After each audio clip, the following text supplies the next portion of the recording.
The topic of land reform in South Africa is a topic that has attracted the attention of so many people, of politicians, of academics, of policymakers, and there's so much debate as to how land reform can be implemented in South Africa, given the history that it has, in as much as land distribution, inequality, and race relations is concerned. I do have a lot of questions for you today, but to get us started, I would just want you to give me a breakdown of your historical understanding of South Africa. What is the state of land reform in South Africa today? Land reform, of course, is justified because for really most of the 20th century, African people in South Africa, having been dispossessed of a significant amount of their land, were neither able to own or to repurchase that land until the political transition in the 1990s. In fact, the laws that forbade it were abolished in the early 1990s, but let's say 1994, of course, was the turning point to a democratic South Africa. And that provides the moral justification for a program of land reform in South Africa. Some say it's gone rather slowly. About 10% of the agricultural land has been transferred from white ownership to black ownership since 1994. Now, that's a significant amount of land, about 8.5 to 9 million hectares. For acres, times that by 2.5. I know with the US audience, they'll primarily be thinking in acres. Say compared to Zimbabwe, in Zimbabwe's first 20 years, before fast track, less land was transferred. And generally, the program of land reform in Zimbabwe up to 2000 was seen as a success. I certainly see it as a success. So South Africa has transferred a lot of land, but it's a biggish country, much bigger than Zimbabwe, and it amounts roughly to 10%. This is through state-sponsored programs, financed very largely by the state.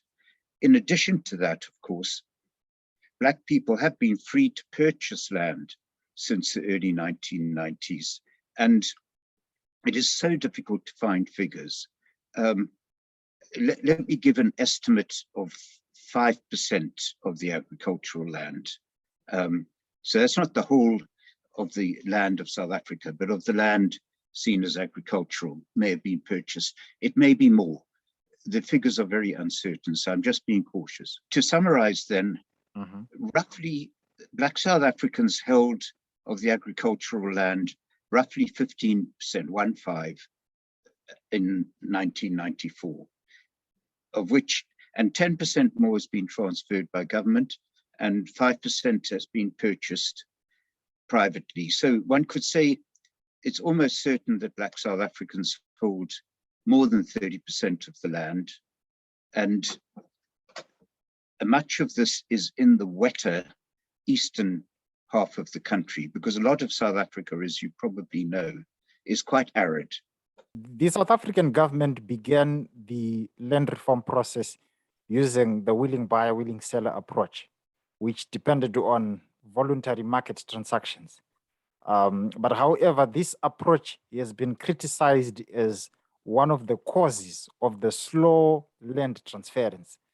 What happened in the past when white owners didn't want to sell, or black claimants lacked the resources to buy the land at the market prices? As part of the constitutional settlement in 1994, there was a clause in the Constitution that guaranteed property rights. That's all types of property, but land, property in land, and urban property as well. It was part of the bargain by which a peaceful settlement was reached in South Africa. And so that has been the basis. That has meant that the government has has had to purchase from white owners the land that is going to be transferred to black owners. And of course, it is therefore not free, and largely it's been purchased at something around the market rate. Now, having said that, I don't see this as the major cause for a fairly slow land reform. And one could say 10% is not insignificant when you think of the quantity of land that has actually been transferred. We mustn't underestimate it. So the reason is really that everything depends on the budget that the government has assigned. And they've not put a huge amount of money into land purchase. They've been quite cautious. And I think that a major reason is that it's generally understood that in South Africa, the bulk of agricultural production and food security comes from the big commercial farms. And so the government has adopted a cautious policy, both because it's not wanted to undermine too much the constitutional settlement, but secondly, because food security is very important in the country. We can come on to that issue later and whether there are alternative routes. So the budget hasn't even been spent on land purchase in every year. There's plenty of land for sale. You can go on the web now and you can find a farm to purchase in almost any district in South Africa. The land is there, but it does cost money. And I can't give you an overarching figure, but recently round about 2.7 to 3 billion rand has been budgeted for land purchase. So I don't think that the willing buyer, willing seller has really held up the pace of land reform. However, you could say that if the government didn't have to purchase the land, then yes, it would potentially be quicker. But in land reform, the actual cost of land is not really the major cost. It is all of the other elements of the administration, the transfer, the legal disputes, but even more, the settlement to move people onto land and the support that's needed. So I would be, if the land didn't cost anything, land reform would probably be more rapid. But the key thing is that the government has not put as much as it could have into transfers. And of course, the other element of this is a private purchase by new black landholders has been delayed because they have to purchase at market rates. As the land gets transferred from white farmers to black claimants, questions are being raised about the possibility of reduced food production because the new owners of the land, the black claimants, are believed to be less experienced in farming without so much knowledge of how to best be productive on the land. Is there evidence that agricultural production is down as a result of land transfers? And if so, what can be done to reverse the trend? There's 3 or 4 different elements to this, and I'm going to try to distinguish between these different elements in the answer. So firstly, is agricultural production in South Africa as a whole down? The answer is no. The transfer of 10% of the land has not resulted in a decrease in land production, in agricultural production. On the contrary, and maybe counterintuitively, agricultural production is actually going up in South Africa in terms of value and volume. And this is, I think, terribly important to understand that this is a relatively successful sector in South Africa, despite the uncertainties. And the key thing is that techniques are developing and there's been increase in intensive investment in particular areas, Now, I won't go into this in huge detail, but just to mention a few. The single most rapidly growing sector, interestingly enough, is poultry and livestock in general. Out of the last 5 years, three of them have been the largest ever maize harvests in South Africa. And like in Zimbabwe, I use Zimbabwe as a comparison because you know the country. As in Zimbabwe, South Africa's biggest grain crop is maize, both for smallholders and for commercial farmers. So, and there are other areas like fruit production going up. Citrus at the moment is a very significant success and a big export crop. Or the range of citrus fruits are a big element in export. So that's the first point, and it's important to establish. However, the evidence, there are no separate figures to say has production increased or declined on the 10% of land that has been transferred through government schemes. I can't answer that definitively. Many reports suggest that it's not increased, that it's probably declined. And then the third element I wanted to come back to is to look at smallholder production in the areas that African people held before, which were called the homelands. Mostly those were in communal tenure.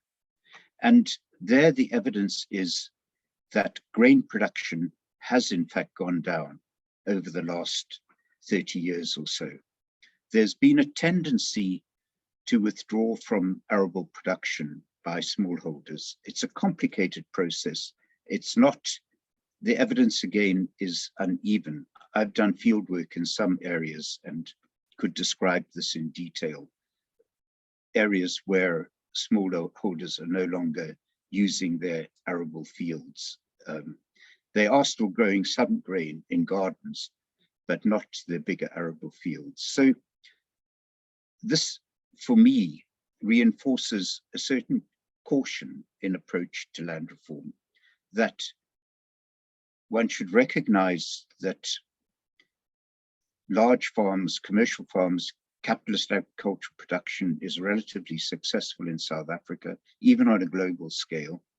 And the government should be cautious about transferring rapidly large amounts of land to smallholders without being sure that agricultural production can be maintained. And there are two reasons for this. The first is that while I understand the moral basis for land reform entirely, it's also important that rural standards of living improve. I mean, these are the rural areas are generally the poorest areas of South Africa. And this is a complicated issue, but it seems to me important that the agrarian economy be sustained because livelihoods are dependent on it. And I would love to see a burgeoning, a buoyant smallholder sector, but we don't see that at the moment. And it's important, we can talk about this later, that initiatives are taken before there's a rapid transfer. That I like that you give reference to the Zimbabwean experience. Zimbabwe has also undergone a fast-track land reform program since the early 2000s. How does Zimbabwe's experience compare with land reform efforts in South Africa? And what lessons can South Africa learn from Zimbabwe? So here's my view, and I've done quite a bit of research, but my view is my own, of course. So Zimbabwe got independence in 1980, and up to roughly 2000, before fast track, about 30% of the big commercial farms, the white-owned land, was transferred in Zimbabwe. So a higher percentage than in South Africa. And the figures saying that up to about 2000, 30% of the white-owned farms roughly were transferred without any loss in agricultural production in Zimbabwe. And in fact, our reports from Zimbabwe, and the village level surveys that were done at that time showed that smallholder production was quite buoyant in Zimbabwe. Now, with fast track, which resulted in, I can't give you an exact percentage, but let's say the great majority of former big commercial farms being taken over very quickly in the space of a few years, maize production was reduced to less than half, and tobacco production, we'll just talk about those two key crops in Zimbabwe, to about 40% for about 10 years, or perhaps more, about 10 to 15 years. So this had a tremendous effect on Zimbabwe agricultural sector and also Zimbabwean GDP, which it wasn't the only factor, but Zimbabwean GDP was reduced by about half. So for me, the lesson is there is absolutely no reason to try a fast track in South Africa. One could say that there has been pressure to increase the speed of land transfers, and that's fine. I mean, at the moment, it's about 350,000 hectares per year. I think if South Africa can keep going at that level, that's about as much land as they can adequately service and ensure that it is brought back into production. So avoid fast track. Now, the Zimbabwe situation is not all bad news. Over the last 5 to 8 years, maize has gradually recovered, and also tobacco. Interestingly, tobacco used to be mainly a large farm sector product. Now it's grown largely by smallholders, and it's an enormously valuable crop in Zimbabwe. I'm not sure of the exact figures in dollars, but in rands, okay, I think I can give these figures. In rands, it's about 10 billion, worth 10 billion rands a year. In dollars, that's about 700,000. Sorry. Let me think. Anyway, 10 billion rands divided by 14, and you've got the figure. For smallholders, this is a very large and important new income. However, it hasn't just been done by the government. Essentially, it's a result of support from Chinese companies and from British companies, some American too. So what's happened in Zimbabwe is that inputs for tobacco farming, seed, equipment, and critically, markets have been assured. And this has led smallholders to move into tobacco production, and a lot of the tobacco, in fact, goes to China. Whether it's a good thing that the Zimbabwean economy is now increasingly dependent on tobacco is another question. But there have been successes. However, there are some who are arguing, look, everything is resolved. This isn't the case. The Zimbabwean economy was smashed by fast track, in my view, and South Africa won't experience the same degree of decline because the agricultural sector is not such a big element of GDP in South Africa. Nevertheless, South Africa at this stage cannot afford to deeply undermine its capitalist agricultural large farm sector. And it seems to me there is plenty of land available for a continuation of the gradual process we've seen up to now. And in fact, if Zimbabwe had gone on that track, it could have been in a favorable position now, much more favorable position. So I'm cautious, and I think that that this is a lesson that South Africa can learn from Zimbabwe. Gradual transfer, strong support for smallholders, joint ventures, and so on.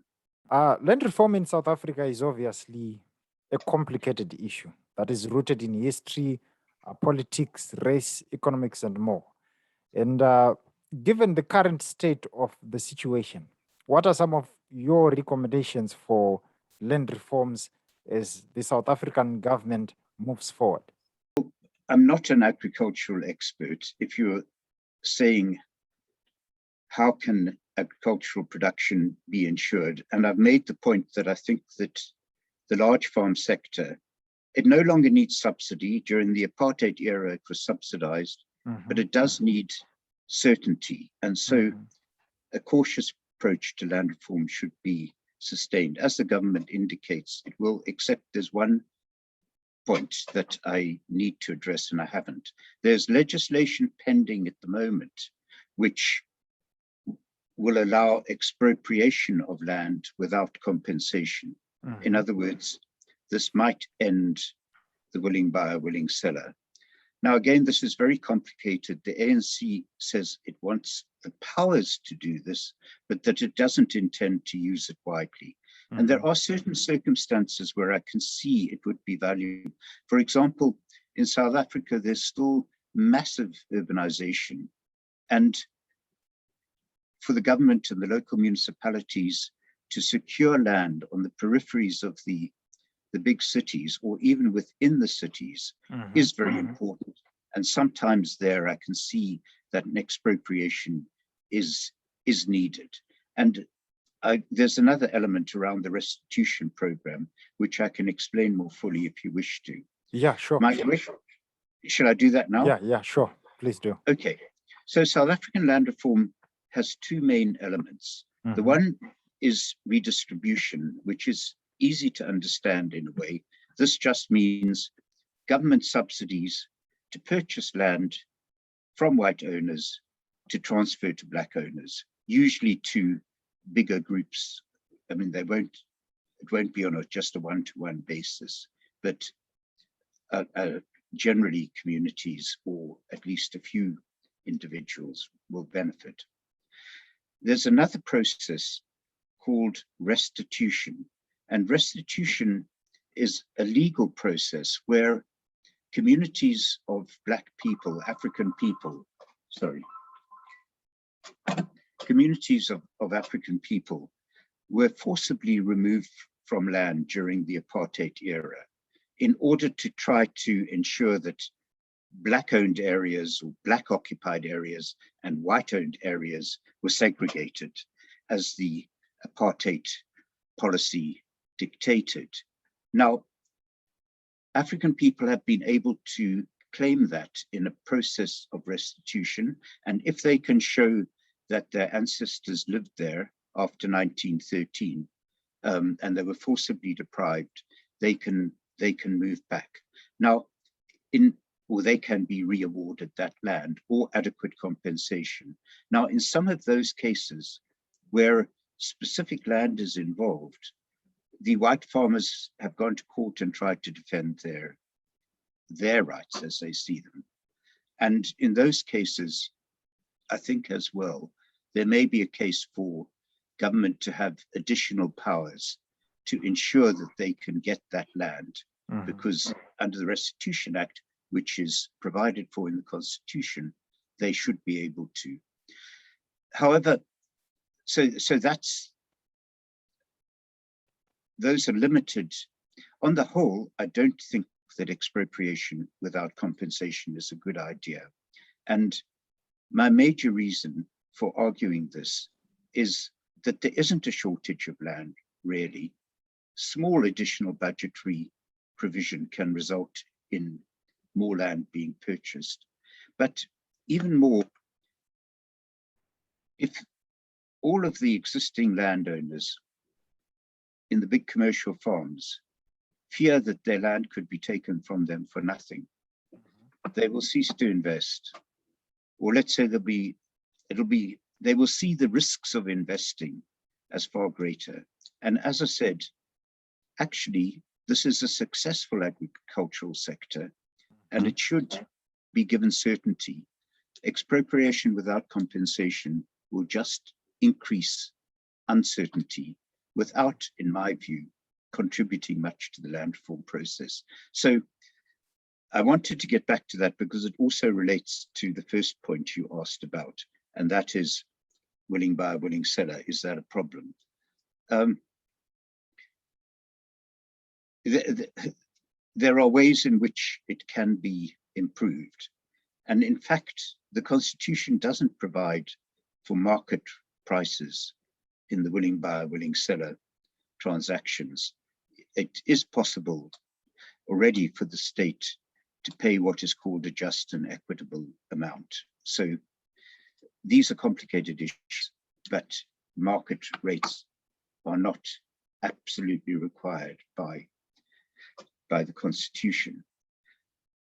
From my point of view, it is wrong. It's not a good idea to go down the expropriation without compensation route, even if, as the ANC says, it's not going to use this very widely. Second point is, I think that the state needs to be able to support people where land has been transferred. By that, I mean agricultural schemes, agricultural extension, and that hasn't really been done much in the past. Any kind of agriculture costs money. Investment is essential, and the state needs to be able to support those who move onto new land. And that also applies to social provision. So I have said in talks before, land reform must start with schools. The very first thing that needs to be in a new area is a school.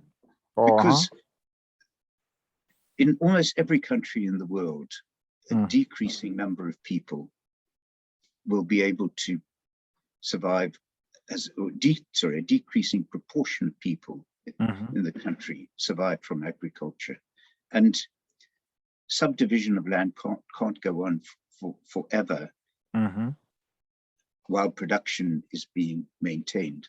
So absolutely critical is to be able to educate the next generation so that they can move off the land. Now, this might sound counterintuitive, but we must understand that education is the opportunity, really, that people have. And so land reform must start with the school, is my motto. So all this involves expense and other kinds of services and so on. I also very much support the idea of joint ventures and partnerships. Like I talked briefly about tobacco in Zimbabwe. This has succeeded because private companies, with the support of the state, have moved in and are facilitating production. And we see similar schemes in South Africa, like around sugar. There were up to 50,000 sugar smallholders in these joint venture schemes at one time. Forestry, one of the most successful at the moment, in fact, is wool, sheep.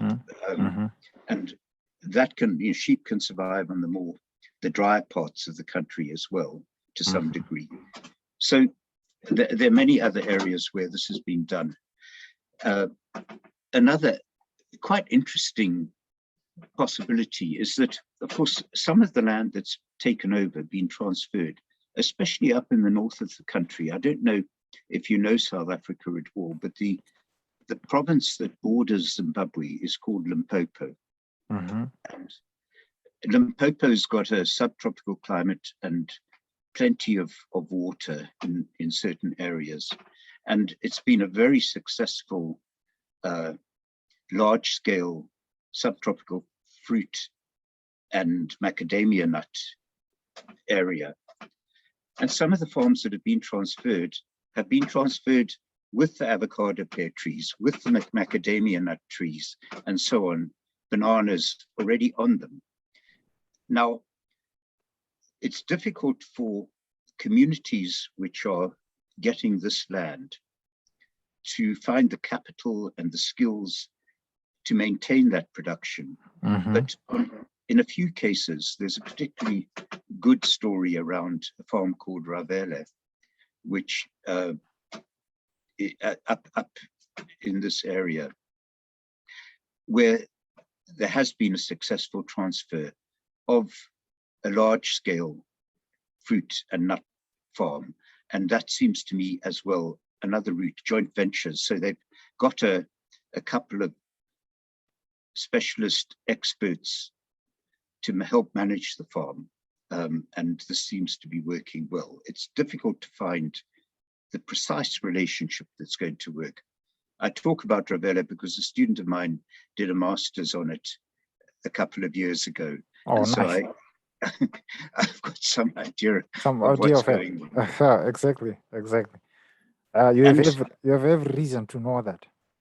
so joint ventures and irrigation, there's quite a lot of irrigated land in South Africa, and smallholders have a significant quantity of it, but it's probably only about 50% that is being efficiently and effectively used. There's tremendous potential for both private companies and the state to work with smallholders on irrigation projects.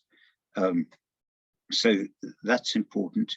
I think another area, and you could say this is perhaps the most important, the NC has provided 3 million new houses, mostly in the urban areas of South Africa. And of course, that does involve land in peri-urban areas or sometimes in closer to the center of cities and medium-sized towns. This seems to me a critical thing. People need security, and in many ways, they are not looking for agriculture. In many cases, they're not looking for agricultural land per se. People are looking for secure places which they can own. And that seems to me a critical element of land reform, to include urban provision and to continue this program of house building.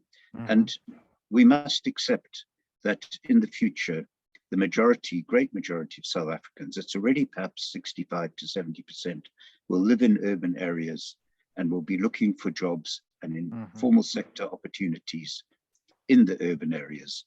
You know, there are other things I could talk about. Tourism, now difficult to argue for tourism at the moment because, of course, the last 18 months have been terrible for tourism. But tourism was getting up to 10% of GDP in South Africa. It was a big thing. And I would like to see that extended. There are beautiful areas around the areas that have been transferred, or in the older African occupied areas. There's some beautiful areas, and they could certainly, there are opportunities there. And one last point, I don't know if you know, but in the whole of Southern Africa, there are debates going on about whether or not to legalize cannabis. Dagga, as it's called in South Africa, but many different names. And and the Department of Agriculture and Land Reform and Rural Development in South Africa has is looking at this very seriously and is already moving in this direction, as are other Southern African countries. And this, you know, it's just one of a number of different crops which are grown already, which may provide an additional element in reviving smallholder economies. I see a lot of opportunity. I would also like to see more secure land tenure, and this again is a very controversial area. But at the moment, the land in the rural areas, and even in most transferred land, is held collectively, some in older customary systems, and some in a form of collective ownership called communal property associations. I think it will be difficult for people to invest in agricultural production without more secure tenure. Thank you very much for doing this, Professor William Beinart. Viewers and listeners, this was Professor William Beinart. He is an emeritus professor of St. Antony's College and the African Studies Center at the University of Oxford. Much of his works can be accessed on the links that I'm going to paste right in the description panel on the upload for this video and in the comment sections on our Facebook page. Professor William, thank you very much for your time. Thank you.